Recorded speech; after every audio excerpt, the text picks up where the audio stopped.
What's going on, smart people? Today is my 300th daily physics upload. Huge milestone. Aside from when I was first moving to New Mexico and a few days during midterms or something like that, I have uploaded a new video every single day for the past 300 days. And you read the title. I really wish I had hype news to match this milestone video, but the fact of the matter is I did not qualify at the PhD level with this qualifying exam. I got a master's pass. Now, what this means, we all took a test. We all took an 8-hour test on physics to see whether we were allowed to pursue a PhD or master's or neither. And the way that I tested into it means that I can either take a master's degree, I can go get a master's and get out, or 1 year from now I can retake that 8-hour test. And that test was extremely taxing, just being focused for 8 hours. But that's what I'm gonna do. I'm not gonna stop at the master's. I'm going to retake the test a year from now. This is a shitty situation to be in, no matter which way you look at it, but I'm trying to get something out of this. The way that I look at it is, I think when I did my exam review, I was pretty honest. I said that I think I definitely dropped the ball on E&M. I felt pretty comfortable with the rest of the things, especially things like quantum, but there may be a few points here or there missing from those as well, and that's exactly what happened.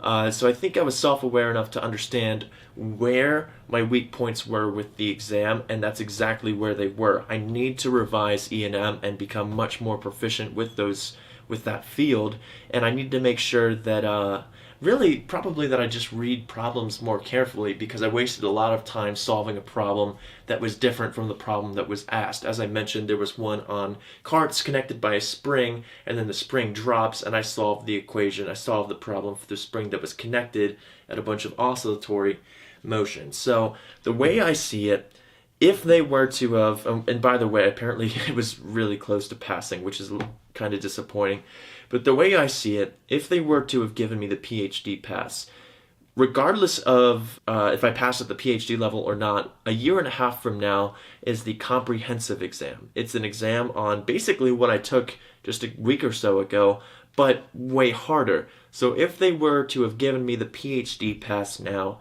I inarguably probably would have taken that exam maybe a bit less seriously, maybe prepared a little bit less, because I would have thought I knew more than I did, and who knows, maybe that exam would have been the one that bit me in the ass. So me not qualifying at the PhD level this time, yes, it's very defeating, it's very disappointing, but now I'll spend a good part of the rest of this year studying for that and making sure everything is fresh in my mind, especially E&M this time.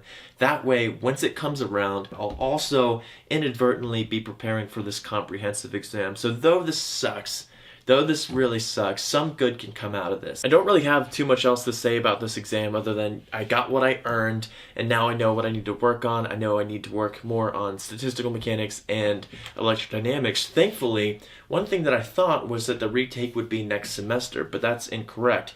The next retake is this time next year, and this time next year I will have taken a full course in StatMech as well as a full course in electrodynamics. So my weak points, by then I will have graduate experience in those classes, which should help me immensely. Not to mention all the preparation that I did do for this exam. That's probably the most frustrating thing, is I really did put a lot of time into studying, and it's always saddening to see the amount of effort that you put in not be proportional to the result, I guess.